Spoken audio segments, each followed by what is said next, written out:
100 years ago today, one of the ugliest chapters in American history took place. The massacre of as many as 300 black people by their white neighbors and the destruction of the Greenwood section of Tulsa, Oklahoma. Famed educator Booker T. Washington coined the business district the Negro Wall Street because it was so prosperous and rich with many black-owned businesses. What did happen on May 31st, 1921?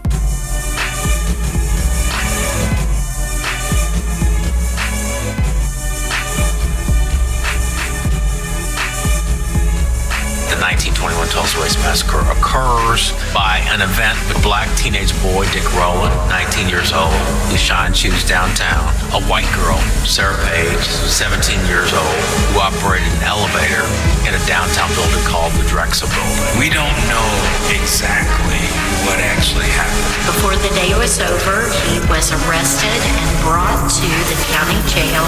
White newspapers implies that there needs to be a lynching tonight.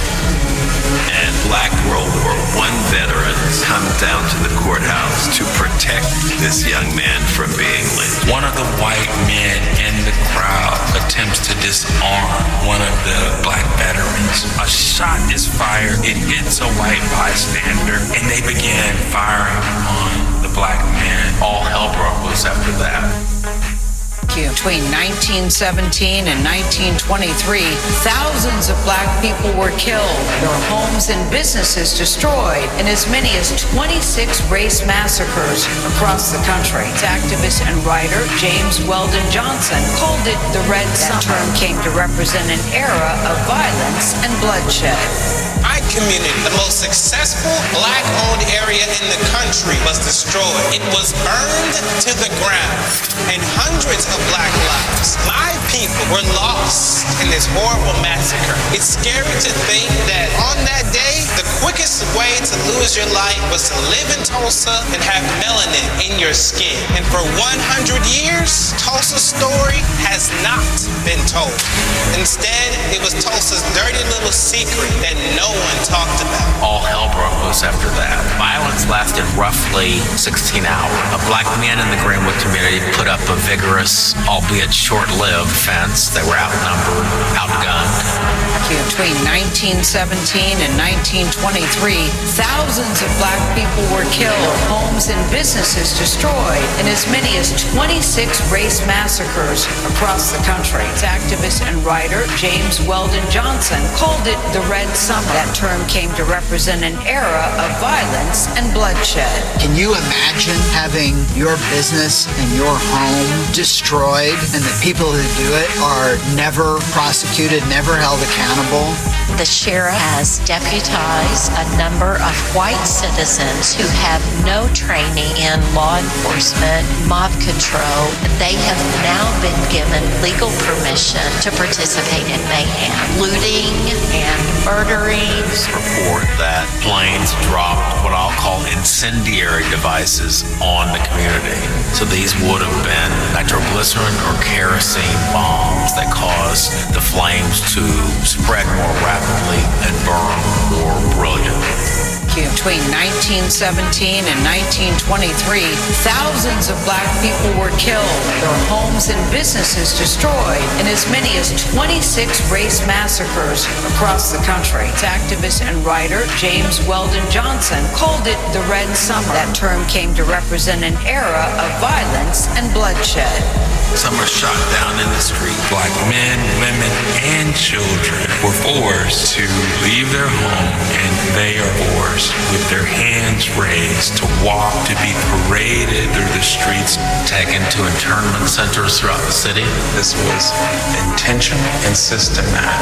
What occurred is a military-style assault on a civilian community. Those insurance companies did not pay out on those policies due to the fact that the event was classified as a riot versus being a massacre.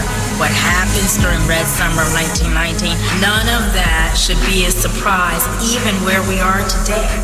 Between 1917 and 1923, thousands of black people were killed, their homes homes and businesses destroyed, and as many as 26 race massacres across the country. Activist and writer James Weldon Johnson called it the Red Summer. That term came to represent an era of violence and bloodshed. One of the deadliest, quote-unquote, race riots occurred in Chicago. In Chicago in 1919 was an African-American boy named Eugene Williams who had floated from what was considered black water into white water. Eugene was swimming. He inadvertently crossed the 29th Street barrier that separated black and white communities. Swimming. And the white beachgoers ended up stoning him to death. And he was really just a child. Because of the stoning to death set off several days of conflagration between white and black. Between 1917 and 1923, thousands of black people were killed, their homes and businesses destroyed, and as many as 26 race massacres across the country. Activist and writer James Weldon Johnson called it the Red Summer. That term came to represent an era of violence and bloodshed. Rosewood, Florida in about 15 seconds, with no clue about the ugly American story that happened. In Rosewood, Florida, 1923, a man was accused of attempting to rape a white woman. The result was that a group of white citizens went to confront this man at home, the threat of violence and death, and ultimately they destroyed the entire black community in this Rosewood area, and they killed several people, and many of the people had to leave their homes and run to the railroad tracks. Ultimately, many of the people who were killed were buried in mass graves. Between 1917 and 1923, thousands of black people were killed, their homes and businesses destroyed, and as many as 26 race massacres across the country. Activist and writer James Weldon Johnson called it the Red Summer. That term came to represent an era of violence and bloodshed.